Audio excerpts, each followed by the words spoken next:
Welcome, friends. Vladimir Guerrero Jr. supposedly wants to be paid like Juan Soto. Doesn't make sense if you are in the running or interested in this man's services. Are you interested in paying this man, Vladimir Guerrero Jr., a contract similar to Mr. Juan Soto? Well, we're going to get into the details because the latest details about Vladimir Guerrero Jr. unveil Guerrero's actual intentions.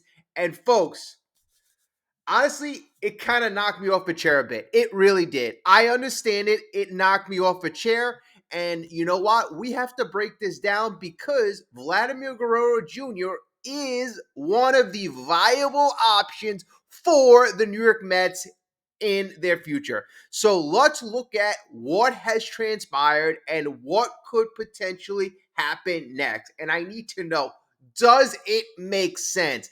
Would you do this if you were sitting and possibly contemplating about signing this man? We're going to talk about the figures. And again, comment down below. I'd like your opinion. And let's get this video started off right. This is, I would say, considered a dead time if you're an MLB YouTuber in terms of like you have peak seasons, non-peak seasons, trade deadline, then you have the playoffs, then you have free agency. This is a bit of a dead time. So if you can like and subscribe, that really does help the channel, and also comment too. That also helps the engagement. So please do all those functions. If I've never, ever heard from you, just say hello. Let me know you support the channel. Trust me, it does really help, and it means a lot too. I love to hear from you if I've never heard from you. Okay, so let's get into today's big news because we are all hearing stunning, shocking numbers. Really, Vladimir Guerrero Jr. turned down an astonishing amount from the Toronto Blue Jays. Astonishing amount. Okay, so according to the Athletics, Ken Rosenthal, Guerrero rejected an extension offer in excess of $500 million from the Blue Jays. But the money, to be fair, had a deferrals in it, which put the present day valued anywhere between $400 million to $450 million. Guerrero reportedly signaled that he was willing to accept deferrals, but only if the contract value was still $500 million. So he wanted the present day value to be at least $500 million. So such a contract would have seen Guerrero surpass the total money of Shohei Ohtani's groundbreaking $700 million contract, calculated to be worth $460 million in present day value. Okay, very interesting. However, it would have been well short of the incredible 15-year, $765 million deal that the New York Mets gave to Mr. Juan Soto. And we all know that deal contained no deferrals, and it contained the opportunity for Juan Soto to make even more money in the future. The contract totaling over $800 million. So the escalators in that contract really are something to behold. All right. So Guerrero shut down talks with the Blue Jays at the start of spring training, a self-imposed deadline to lock down the first baseman. So that was interesting. Guerrero put that deadline in, and I think it was a strategic negotiation tactic. He was hoping to get the Blue Jays foot to the fire, and you know what? If you want me, you can have me, or else you have to compete with 29 other teams. The 25-year-old, who turns 26 on Sunday, told ESPN that he was negotiating for a contract length similar to Juan Soto's deal, but not for the same money.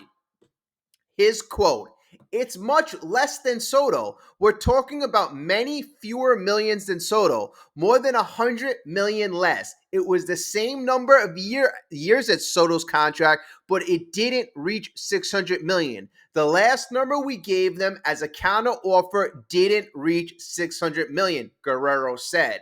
I know the business. I lowered the salary demands a bit, but I also lowered the number of years. I'm looking for 14 years. I would like 14, 15, even 20 if they give them to me, but doing it the right way.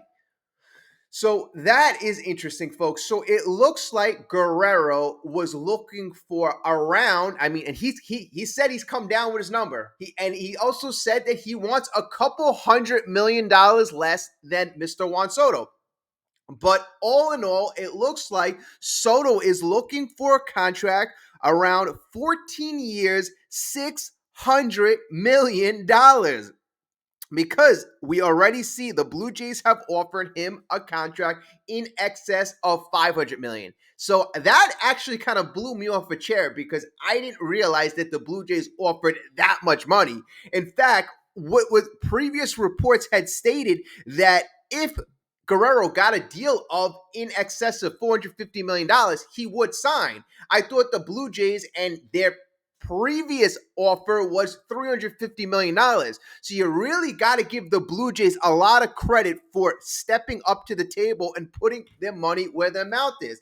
Now, I've seen many different projections on which Juan Soto would accept.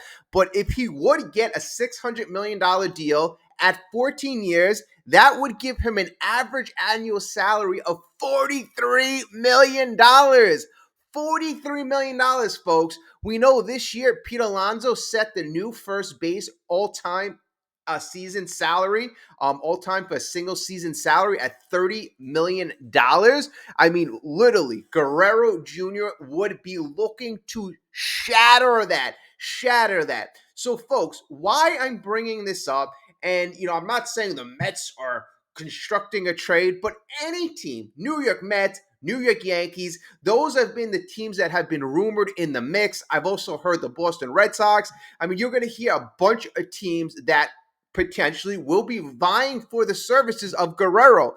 But now that you know where this is going in terms of money, how interested are you? How interested are you? And how viable do you think it is for Vladimir Guerrero to expect numbers almost similar or comparable to Juan Soto? So it looks like teams are going to have to bid around $600 million. It's going to have to be around 15 years. I mean, it's looking like he wants a contract, 14, 15 years. It's going to be, low to mid 40s in terms of average annual value that they are looking for. Yes, it looks like he's willing to accept some deferred money, but the present day contract value must be $500 million. So this, just in terms of historical references, would make him the second highest paid position player in all of MLB history. Now, does he deserve this type of contract? If you look at his overall stats, he is, a youngster. We mentioned his age. He's going to be 26 years old next free agency as free agency starts. This year, he's going to be 25, going on 26. But as of now, his accumulated WAR is 21.5. Compared to Juan Soto. Juan Soto's is 36.4. Just so you know the games differential, Juan Soto has played in 936 games, and Vladimir Guerrero Jr. has played in 819 games. So, of course, the compilation numbers are going to be a little different. Juan Soto should have more compilation. So hits, Juan Soto 934 to Vladimir Guerrero 905. So there's literally a differential of 116 games. So the hit differentials is only 30. So that I have to give a point to Guerrero Jr. You got to figure in 116 games, he's going to make up 30 hits. So he's got more hits than Vladimir Guerrero Jr. Home runs, Juan Soto is 201. Vladimir Guerrero Jr. is 160. That's a differential in 51, of 51 homers in 116 games. Can he get 51 homers?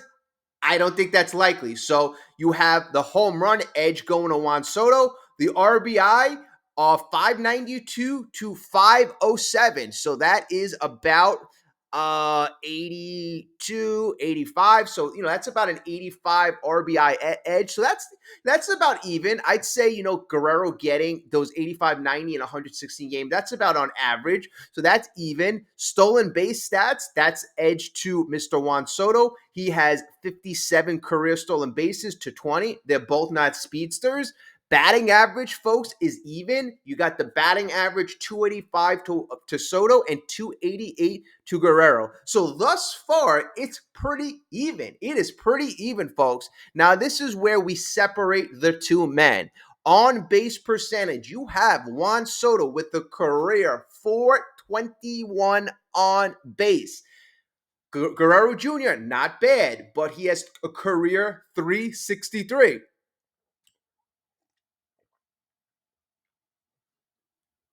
All right, so you have a huge, almost 60-point edge to Juan Soto. Then we'll go to slug. Slug is 532 to a career 500 of Vladimir Guerrero Jr. Again, another edge to Juan Soto. Career OPS, another huge edge to Mr. Juan Soto. He's got a career OPS of 953, and Vladimir Guerrero Jr. has a career OPS of 863.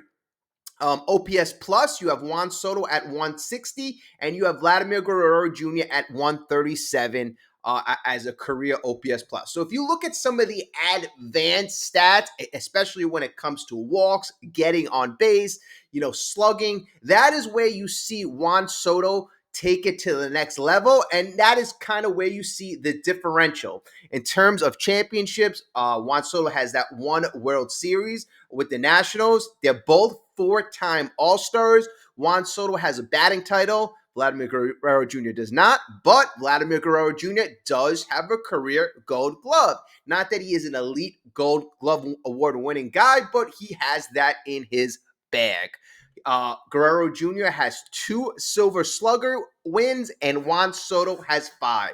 Truth be told, these are 2 very, very talented young individuals. You could say that they are both the future of the sport. They both don't play premier positions, especially Vladimir Guerrero Jr. That is why if Vladimir Guerrero Jr. gets a contract that is around $600 million, he will be that will be transformational, because you haven't had any offensive player besides Juan Soto get a contract like that, not to mention a first baseman. I mean, if a guy like Pete Alonso was a year or two behind Vladimir Guerrero signing this contract, he'd be licking his chops. But, timing is everything in the sports, and when you are signing contracts, timing is everything. But this is how we'll this is how we can analyze this. So comparable talent. Both Guerrero and Soto are among the best hitters in baseball with elite power and consistent performance. I'd say, in my opinion, Soto has been a bit more consistent. Guerrero having 2 years that are very dynamic. And then some years that, aren't as up to par, but they are still good nonetheless. Soto has already secured a monster contract. We all know that.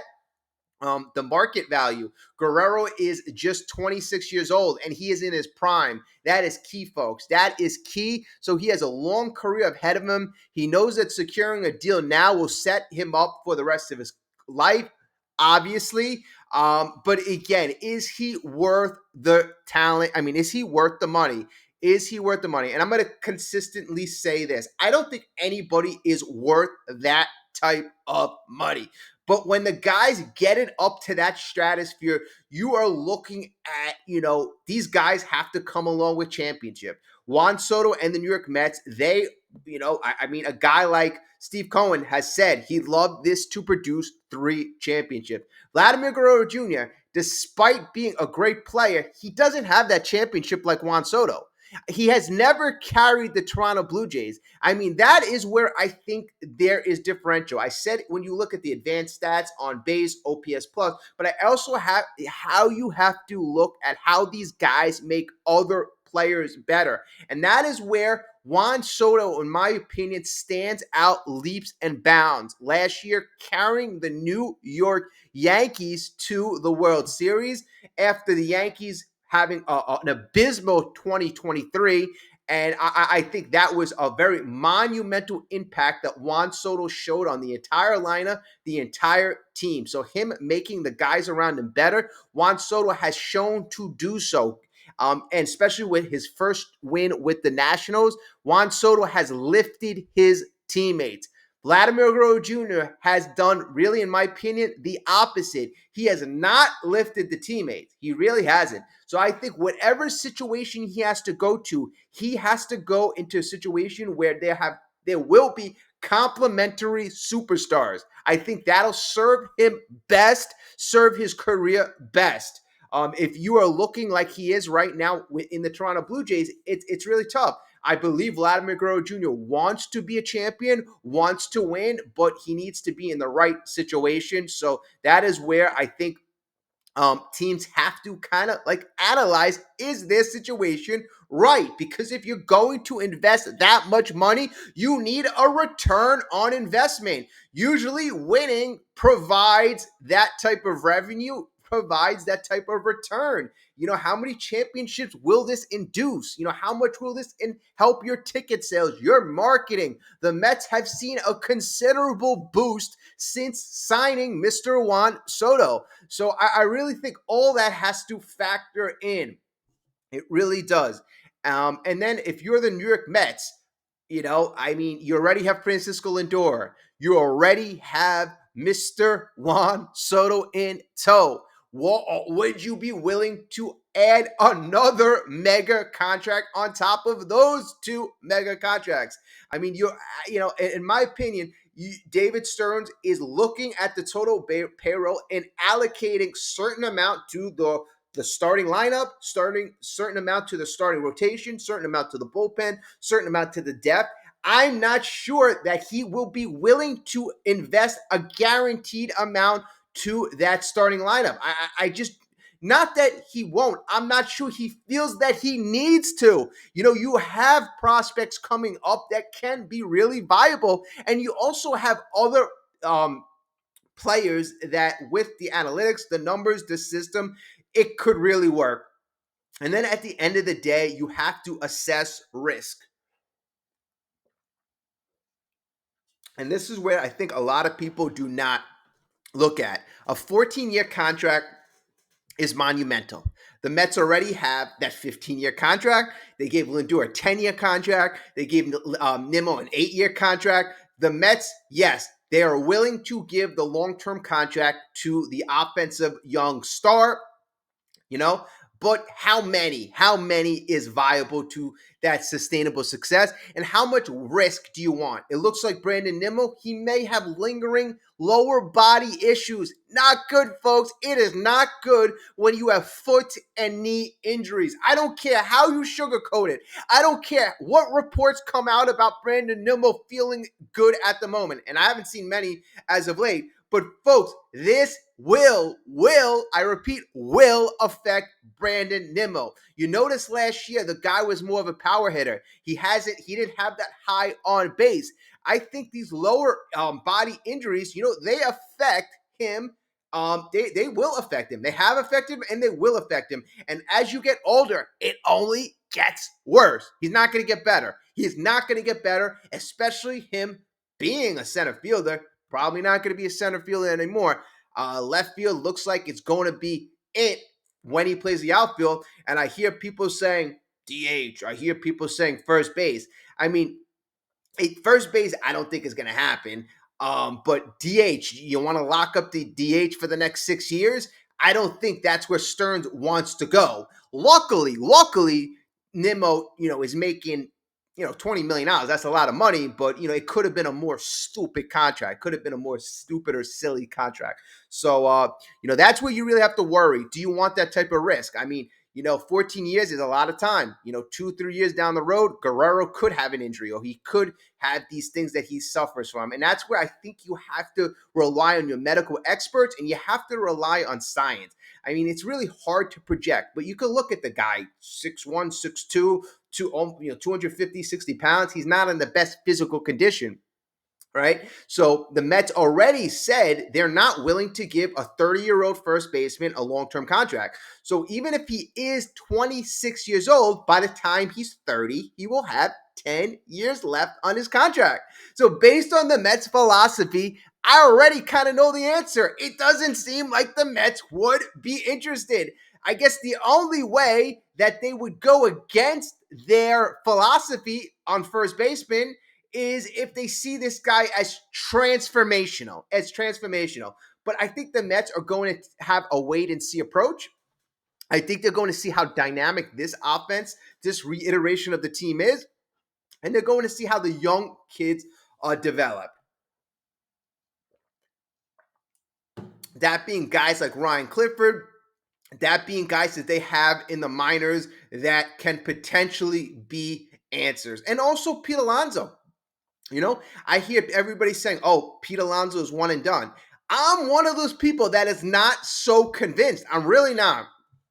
Now, Pete Alonso this spring is, and you know what? Let me bring this up because, and folks, let me know what you're thinking about Vladimir Guerrero Jr. It seems like you're going to have to pay him around 14, 15 years at around $600 million for him to listen to your offer, for it to be a possibility of him accepting.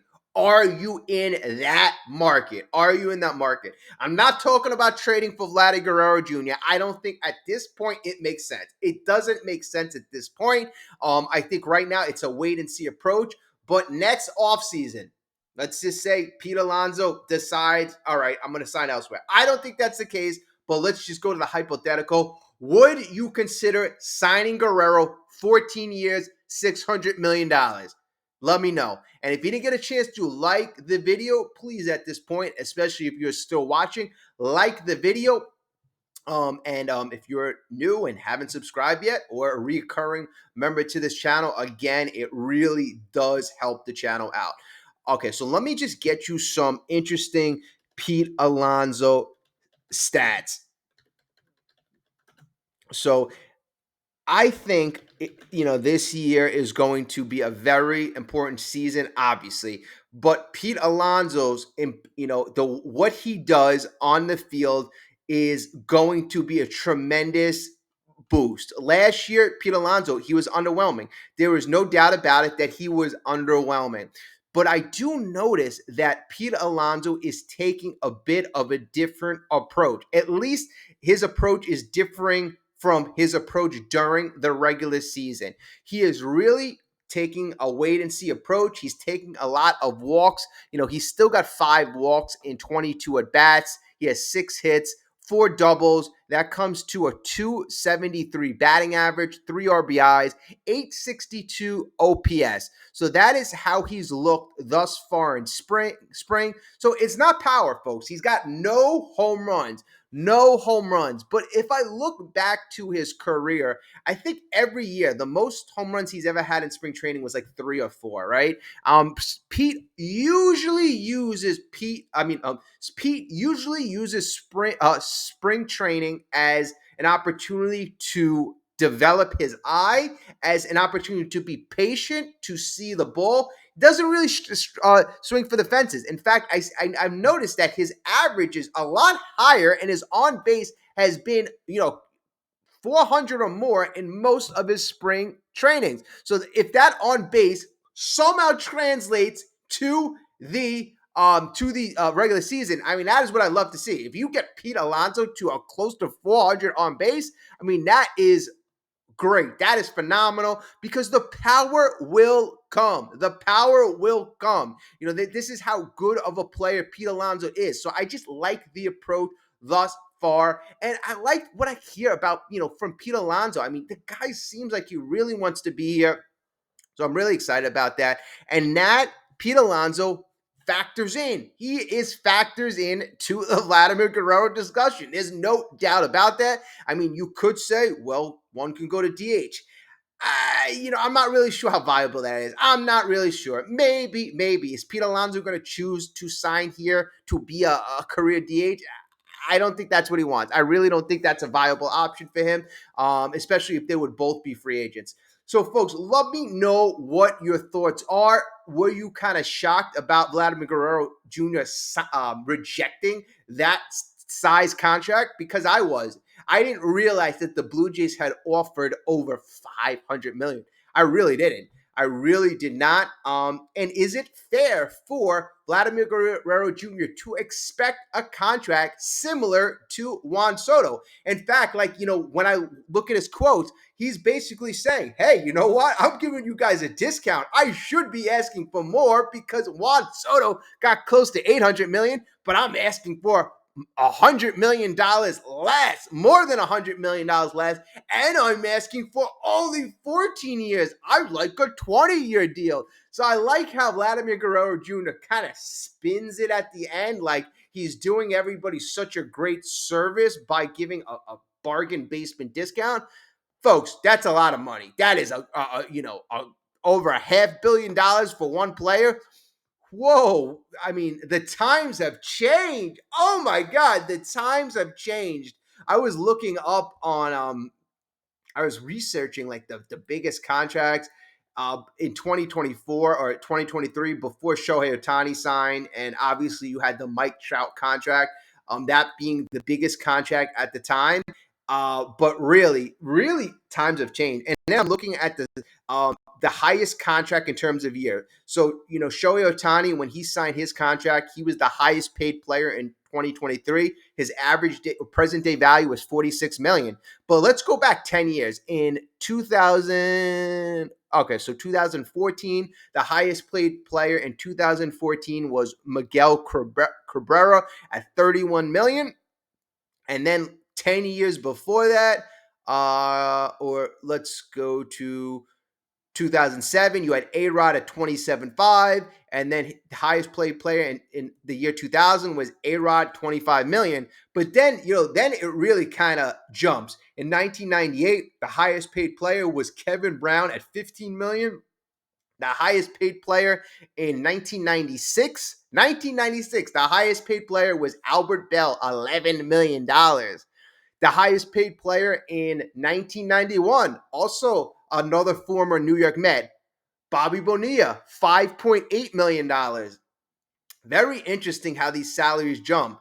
The highest paid player in 1989, Mark Davis of the Kansas City Royals, $3.2 million. I mean, we are talking about chump change. The highest paid player in 1985, Eddie Murray at $2.6 million.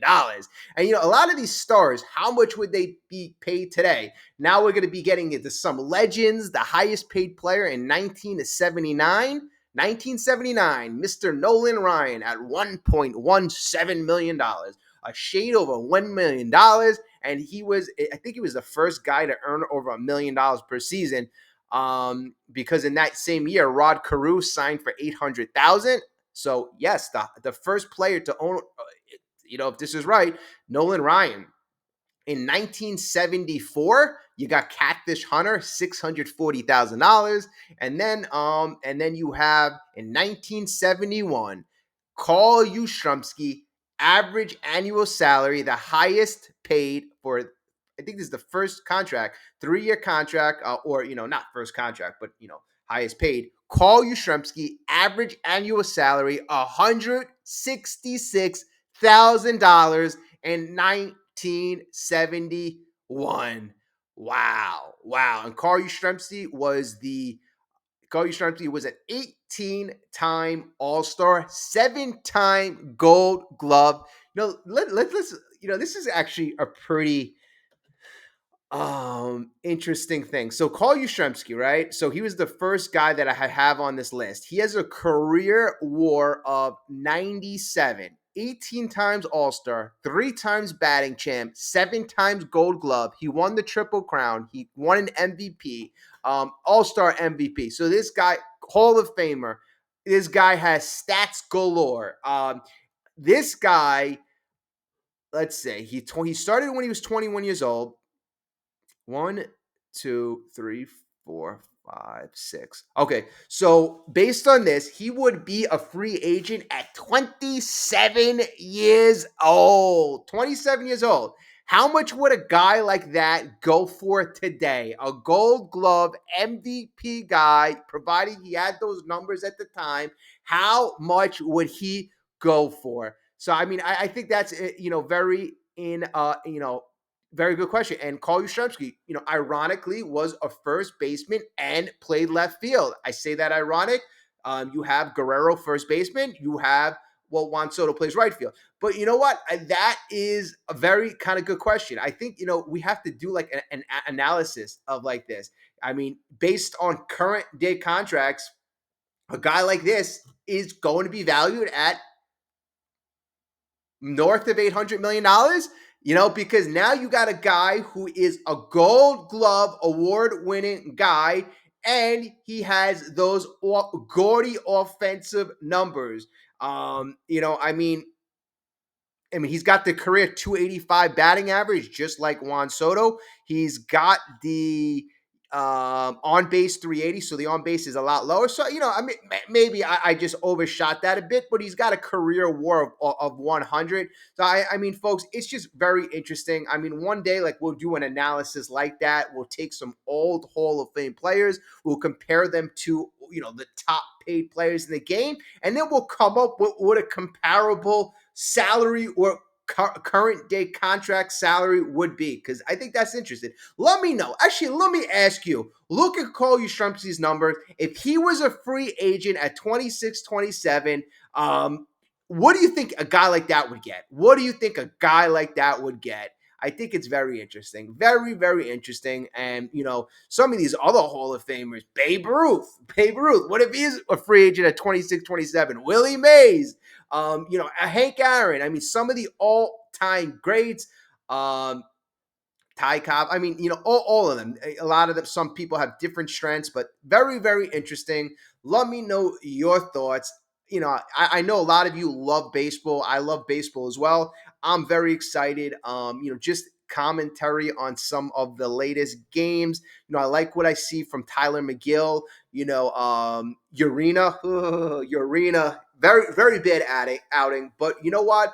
Urena was a shot in the dark, folks. He was a shot in the dark. He'll still have some time, but you know what?